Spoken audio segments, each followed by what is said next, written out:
Ce qu'Elon Musk vient de dire à propos de Merz est tout simplement stupéfiant. Ce n'est en rien une exagération. Alors que l'Allemagne est plongée dans une crise législative permanente, le patron de X et de Tesla a lâché une phrase que personne n'avait jusqu'ici osé prononcer. Une attaque si directe, si brutale, qu'au final, il ne reste que deux options. La démission ou des excuses publiques. Revenons au début pour comprendre l'onde de choc. L'entrepreneur le plus puissant du monde a pris la parole et Berlin est sous le choc. Merz aurait perdu la raison. Il veut imposer une obligation de non réel sur X. Vous avez bien entendu. Il veut que chacun utilise son véritable nom sur la plateforme. Une telle mesure mettrait de nombreuses personnes en danger et menacerait directement plusieurs droits fondamentaux. Selon Elon Musk, le chancelier ferait bien de retirer immédiatement cette exigence. L'obligation d'utiliser son vrai nom sur Internet et sur les réseaux sociaux est jusqu'ici surtout connue comme un instrument de contrôle dans des pays autoritaires comme la Chine et non dans le monde occidental. Dans des sociétés libres et démocratiques, l'anonymat et les pseudonymes en ligne sont essentiels. Il existe de nombreuses raisons à cela. Ce n'est pas un hasard si l'anonymat sur Internet est protégé par la loi en Allemagne. La possibilité d'apparaître en ligne sous un nom inventé est fondamentale pour la liberté de la presse, le libre développement de la personnalité, la liberté d'expression, la liberté artistique, l'autodétermination informationnelle et la liberté religieuse. Nous avons tous besoin d'espaces anonymes sur Internet. Cela vaut pour tout le monde, mais particulièrement pour les groupes marginalisés et les minorités. Pour Musk, Merz et l'Union européenne sont devenus de véritables monstres réglementaires. Il affirme que si cette obligation de non réel devait être réellement imposée, il serait contraint de désactiver X en Europe tôt ou tard. L'accès ne serait alors possible qu'à travers un VPN. Et l'Union européenne n'aurait plus aucun contrôle direct sur la plateforme. Musk a publié un message sur X et ces mots sont dévastateurs. Les bureaucrates européens veulent décider de ce que les gens ont le droit de penser et de dire, écrit-il. Puis, l'attaque devient personnelle. Musk s'adresse directement à Merz. Chancellor Merz calls himself a conservative, but he supports censorship, he supports punishing free speech. That makes him an enemy of freedom. Le coup est brutal. Une humiliation publique sous les yeux du monde entier. Musk ne laisse aucune place au doute. Pour lui, Merz n'est pas un conservateur. C'est un bureaucrate qui piétine la liberté. Musk va même plus loin. Il compare Merz à des régimes autoritaires. Selon lui, l'Allemagne sous sa direction s'engage sur une pente dangereuse. Un glissement progressif, loin de la liberté, vers toujours plus de contrôle. Mais Musk ne se contente pas de paroles. Il annonce des conséquences. Il affirme qu'il ne paiera aucune amende, qu'il ira devant les tribunaux et qu'il se battra jusqu'à ce que ces règles qu'il qualifie de tyranniques soient renversées. Le message est clair. Il ne reculera pas, ni face à l'Union européenne et encore moins face à Friedrich Merz. En Allemagne, les réactions sont profondément divisées. Les médias traditionnels tentent de présenter Musk comme un milliardaire mégalomane. Selon eux, il doit respecter les règles comme tout le monde. Mais sur les réseaux sociaux, la perception est tout autre. Le soutien à Musk explose. Les commentaires sont sans ambiguïté. Musk a raison. Merz est un censeur. L'Allemagne dériverait vers une forme de dictature. Musk profite alors de ce moment pour aller encore plus loin. Il publie une série de messages dans lesquels il démonte méthodiquement la politique allemande.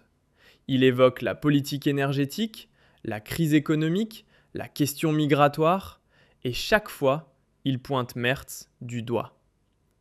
This is the result of failed leadership, écrit-il. Pour Musk, l'Allemagne s'est engagée sur la mauvaise voie.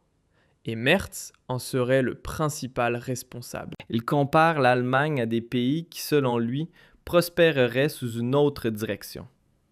Il met en avant la réussite de Tesla aux États-Unis pendant que l'industrie automobile allemande s'essouffle. Le message est limpide. La politique menée par Merz est un désastre. Mais le pire pour Merz reste à venir. Musk annonce qu'il serait prêt à coopérer avec l'AfD. Il écrit « The only party in Germany that seems to understand freedom is being excluded by the establishment. That's not democracy, that's tyranny. » Une déclaration explosive. Musk offre à l'AfD une légitimité internationale et envoie un message direct aux électeurs allemands. Selon lui, les partis traditionnels ont trahi leurs intérêts. L'AfD serait la seule véritable alternative. Pour Merz, c'est un véritable cauchemar politique. L'entrepreneur technologique le plus puissant du monde se dresse contre lui et apporte son soutien à son opposition. Au sein de la chancellerie, la tension doit être palpable. Merz pensait montrer sa fermeté en s'attaquant à Musk. Au lieu de cela, il s'est retrouvé exposé et humilié sur la scène internationale. Trump soutient Musk. Les républicains américains se rangent derrière lui. Et désormais, des millions d'Allemands aussi. Face à cela, Merz se retrouve isolé. Il s'est fait un adversaire qu'il ne peut pas vaincre. Car Musk possède quelque chose que Merz n'a pas. Une plateforme suivie par des millions d'utilisateurs. Musk peut s'adresser directement aux citoyens. Il n'a pas besoin des médias traditionnels. Il est son propre média. Il utilise ce pouvoir sans retenue. Chaque jour, il publie des messages sur l'Allemagne, sur Merz, sur la censure. Il présente l'Allemagne comme l'exemple de tout ce qui ne fonctionne plus en Europe. Et des millions de personnes à travers le monde regardent. Mais le conflit ne se limite plus aux mots. Ce que Musk a laissé entendre lors de son dernier space sur X est encore plus grave. Il accuse le Bundestag de pratiquer une censure algorithmique directe, dissimulée derrière le prétexte du Digital Services Act européen, le DSA. Pour Musk, Merz et von der Leyen ne sont pas des protecteurs de la démocratie. Ce sont des dirigeants oppressifs qui utilisent l'appareil d'État pour masquer leur impuissance économique. Regardez les chiffres que les médias traditionnels ignorent. L'Allemagne a investi des milliards dans le secteur spatial. Pourtant, les serveurs de l'administration allemande fonctionnent encore majoritairement sur des technologies américaine. Musk s'en moque ouvertement. Pourquoi m'attaque-t-il? Parce que je détiens le miroir de leur propre incompétence. Mais l'enjeu n'est pas seulement politique, il est aussi financier. Et en coulisses, la menace devient bien réelle. Selon plusieurs sources, Musk aurait gelé les discussions concernant l'implantation d'une nouvelle Gigafactory Tesla dans le nord de l'Allemagne. Un projet estimé à 5 milliards d'euros promettant plus de 6 000 emplois directs.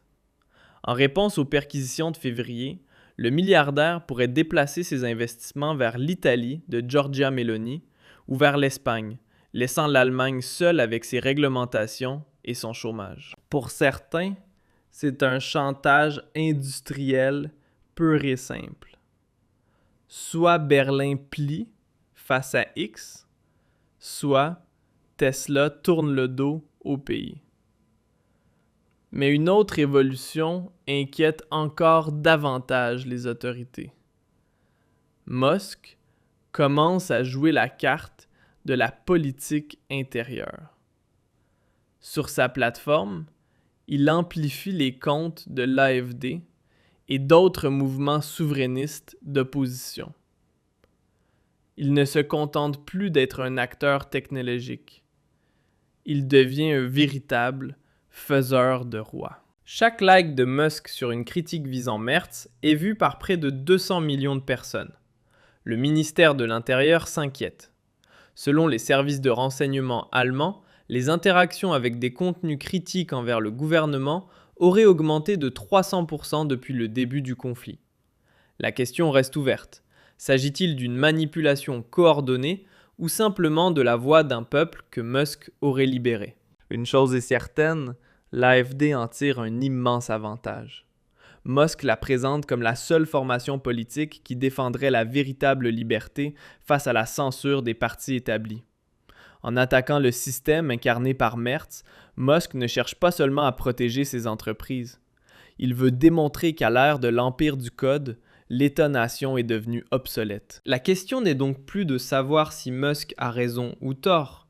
La vraie question est de savoir qui, en 2026, détient la clé de la vérité numérique.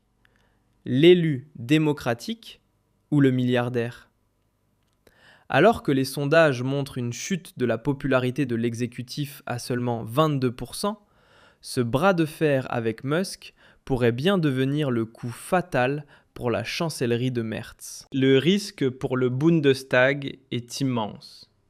Si Merz continue d'élever le ton, Musk pourrait appuyer sur le bouton nucléaire économique, retirer ses investissements, fermer les infrastructures Tesla en Allemagne et pire encore, bloquer X en Europe. L'Allemagne peut-elle se permettre de devenir l'ennemi juré de l'homme qui contrôle l'espace, la voiture du futur et une part majeure de l'information mondiale? Mais l'inverse est tout aussi inquiétant. Si Elon Musk remporte ce duel, quel message sera envoyé au reste du monde? Que, désormais, un seul homme armé d'un clavier et de satellites peut se montrer plus puissant qu'une puissance nucléaire? Dans cette affaire, le silence de Bruxelles est assourdissant. L'Europe se rangera-t-elle entièrement derrière Merz ou sacrifiera-t-elle le modèle allemand pour éviter un affrontement direct avec le géant d'Austin? Pendant que nous débattons tranquillement, l'Union européenne mène déjà une campagne agressive sur la protection des données visant X, avec un risque bien réel, celui de voir la plateforme interdite ou fermée sur tout le continent. Le 3 février, des agents ont mené une véritable perquisition dans les bureaux parisiens de X. Pour Elon Musk, le calendrier n'a rien d'un hasard. Peu après que le controversé commissaire européen Thierry Breton a été visé par des sanctions américaines, Bruxelles est soudainement passée à l'action. Beaucoup y voient un simple acte de représailles. Selon Musk, il ne s'agit pas seulement de défendre son entreprise. Il affirme mener un combat pour la liberté d'expression face à un état de surveillance européen qu'il juge de plus en plus autoritaire. Et vous, qu'en pensez-vous? Musk a-t-il raison dans ses critiques? Merz est-il réellement un ennemi de la liberté d'expression? Dites-le dans les commentaires, laissez un pouce bleu, partagez cette vidéo avec vos amis et abonnez-vous à la chaîne pour davantage d'analyses sans filtre. On se retrouve dans la prochaine vidéo. Restez vigilants.